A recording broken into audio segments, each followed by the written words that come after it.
I saw a video of a young female teacher at a school board meeting protesting the $38,000 a year raise the school superintendent was going to get.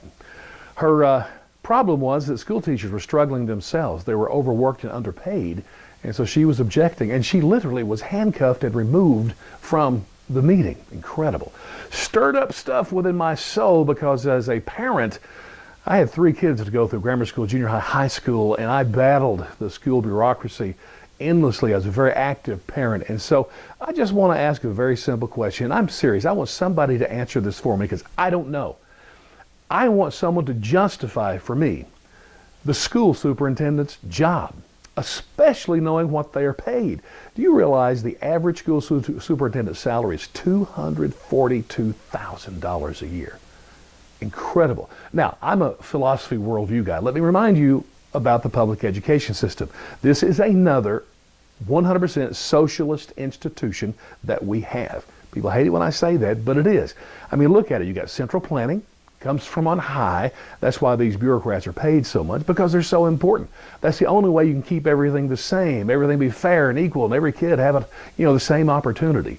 And I'm all for every kid getting educated. I just will never believe socialism is the way. So these superintendents are the key socialist elites that control the local school districts.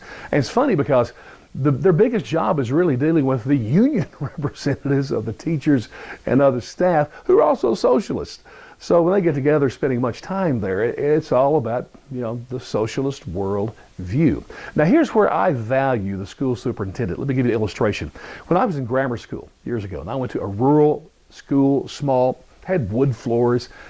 One of the coolest things ever for me as a kid was when somebody puked. Yeah, because here's what would happen, and I was so impressed with this. Now you know what happens when one kid pukes. The rest of the kids go crazy. I mean, it's chaos and turmoil like nobody's business. But then this guy comes in, the janitor we called him. He was so calm in the midst of this storm, and he'd walk over to the puke that everybody else was afraid of and grossed out and freaking out over. And he would get from his bag this red stuff and he'd pour all over the puke.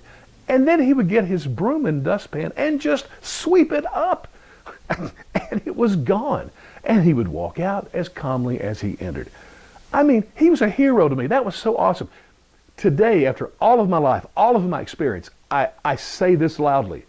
What he did had much more value than anything I've ever seen a school superintendent do.